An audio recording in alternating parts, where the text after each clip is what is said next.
अमरावती जिल्ह्यातील चांदूर रेल्वेच्या एका कंत्राटदाराने बनावट कागदपत्रे दाखल करीत शिवभोजन थाळीचा कंत्राट लाटल्याचा आरोप शिवसेना शहर प्रमुख स्वप्नील मानकर व कंत्राटदार सुमेध सरदार यांनी करून त्याचा पुरावा देत संबंधित गुन्हा दाखल करण्याची मागणी चांदूर रेल्वेचे तहसीलदार व अमरावतीच्या अन्न व औषधी प्रशासनाकडे केली। त्यानंतर अन्न व औषध प्रशासनाकडून गुरुवारी चांदूर रेल्वेतील शिवभोजन थाळी केंद्रावर जाऊन चौकशी केली असता त्यांना परवाना व नोंदणी आढळली नाही। तर या प्रकरणात तहसीलदारांनी कंत्राटदाराला नोटीस बजावली आहे। संबंधितांना तसे कुठलेही प्रमाणपत्र व अन्न औषध प्रशासन कार्यालयाने दिला नसल्याचा आरोप शिवसेना शहर प्रमुख स्वप्नील मानकर व कंत्राटदार सुमेध सरदार यांनी केला।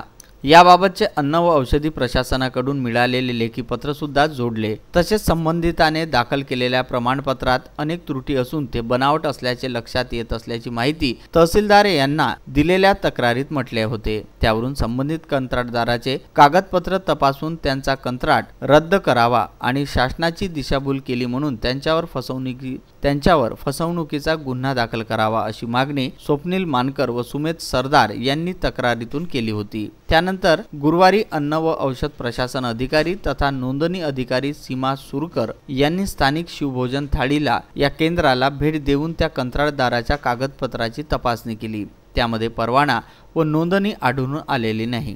शिवसेना शहर प्रमुख स्वप्नील मानकर, महाराष्ट्र शासनाने शिवभोजन थाळीचे जे तालुका स्तरावर निविदा काढलेल्या होत्या किंवा या कोरोनाविषयी अतिमहत्त्वाच्या याच्यातून तालुका लेवलवर शिवभोजन चालू करण्याचे कलेक्टरांना आदेश दिलेले होते। त्या अनुषंगाने कलेक्टरांनी तहसीलदारांना आदेश दिले। त्यानंतर तहसीलदारांनी येथील चांदूर रेल्वे येथील भोजनालय तसेच रेस्टॉरंट, काही NGO, बचत गट यांना सर्वांना माहिती दिली।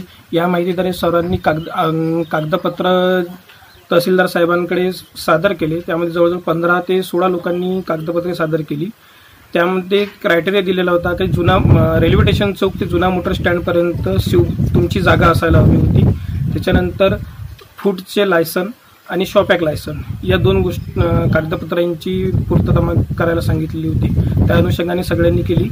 पण सदर याच्यावरून हे लक्षात येत आहे की तहसीलदार साहेबांनी ज्या व्यक्तीला हा ठेका दिलेला शिवभोजनालयाचा त्यांनी स्वतःचे कागदपत्र दिले आहेत ते पूर्ण चुकीचे दिलेले आहेत, डुप्लिकेट बनवलेली आहे।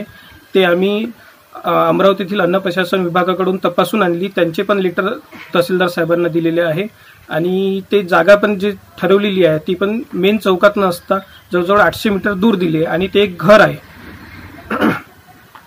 त्या अनुषंगाने आम्ही तहसीलदार साहेबांना एक निवेदन दिलं आहे। त्या अनुषंगाने सदर कारवाई लवकरात लवकर करावी।